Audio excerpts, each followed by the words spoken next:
C'est à la fois un honneur et puis une grande responsabilité parce qu'on a l'avenir d'un territoire voilà, en responsabilité. Bah alors je le dis, si j'ai brigué cette présidence, c'est pas pour concentrer tous les pouvoirs, mais c'est pour faciliter, pour dynamiser. Et donc je compte sur mes collègues maires et sur les élus communautaires pour travailler ensemble sur le projet de territoire. Et puis au-delà de eux, il y a tous les habitants de la métropole à remobiliser. J'ai l'impression, après avoir rencontré l'ensemble des maires de l'agglomération, que des fois, un certain nombre de communes, qui sont des communes plus petites, se sentent un peu délaissées, voire écrasées par la ville-centre. Ma volonté, même si je suis maire de Nîmes, c'est à la fois de ne pas, évidemment, laisser tomber les habitants de la ville, hein, mais aussi de dire que quand on habite dans une petite commune, et c'est pas péjoratif quand je dis petit, ben on compte autant et on a aussi le droit à un logement décent, à des transports performants. Bon, voilà, donc c'est tout ça que je veux reconsidérer parce qu'on a besoin de tout le monde et la métropole, c'est une ville-centre qui rassemble tout le monde et dans laquelle beaucoup d'habitants de la métropole travaillent, mais aussi tous les territoires qui l'entourent et qui font la richesse de notre agglomération.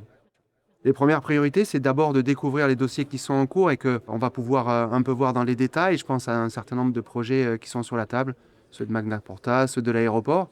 Et puis, je l'ai dit, la question du territoire, c'est aussi comment les habitants de la métropole, quels qu'ils soient et où qu'ils habitent, se saisissent des enjeux qui sont posés à l'échelle métropolitaine, des enjeux économiques, les enjeux de protection, les enjeux de transition écologique. Bon, voilà, c'est à l'automne qu'on veut essayer de reconstruire un projet de territoire qui soit un projet territoire dynamique et qui rassemble. Il y a beaucoup de sujets importants qui traitent de leur vie quotidienne qui sont décidés ici. Donc on n'est pas dans une institution qui est désincarnée. C'est des fois un peu technique, mais moi je suis convaincu que si on le pose correctement avec tout le monde et avec les gens en leur faisant confiance, ils sont capables de se saisir des enjeux qui relèvent de l'eau, des transports et de l'avenir économique du territoire, donc, et puis d'autres choses évidemment.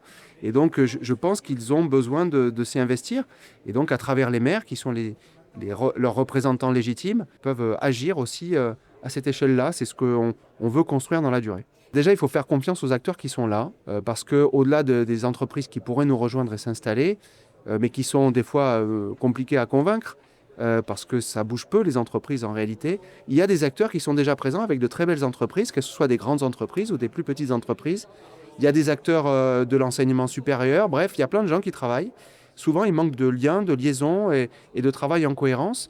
Et donc, moi, je veux leur redonner un peu cette force et cette confiance parce que c'est leur développement d'abord qui nous permettra de créer du développement économique, de l'emploi et de la richesse sur le territoire.